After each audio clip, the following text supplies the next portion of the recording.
I'd like to discuss Professor Layton, the Layton series, and where it's going. So, as somebody that's played the games, I was interested when an all-new Layton game was announced, and finding out it would have an all-new cast, that just got me interested. I wanted to see this game do well. I hoped it would be good. And honestly, after playing the game, I do have some mixed feelings about it. It's not perfect, but it's not exactly great. So, let me give you my thoughts on the game and talk about what I think the Layton series should be doing.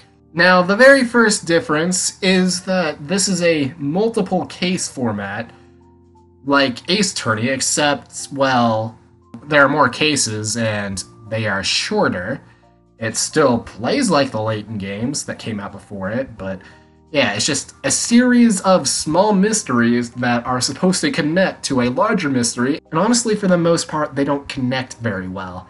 It's a bunch of filler. As for the gameplay itself, it was fine. There were some puzzles that weren't very good. Some that were like, okay, what is this? This is fun, but why? And, there was nothing that really... There were no puzzles that were so terrible that I'm like, okay, I'm done with this game. And the characters themselves, for the most part, were okay. I mean, Katrielle Layton herself, she's really adorable and the greatest character in the entire game. The other characters, like Shirl, the only reason he stood out to me was because he was a talking dog, and no other reason. Other than that, I wasn't really that into his character. And then there's her assistant, Ernest Greaves. He's just a guy that keeps trying to get in her pants. That's pretty much it. And next I'd like to talk about the side characters. There are a handful of characters that appear throughout the game, however, it's just the same characters over and over again. Like, you couldn't just come up with more? You just had to recycle the same characters over and over again?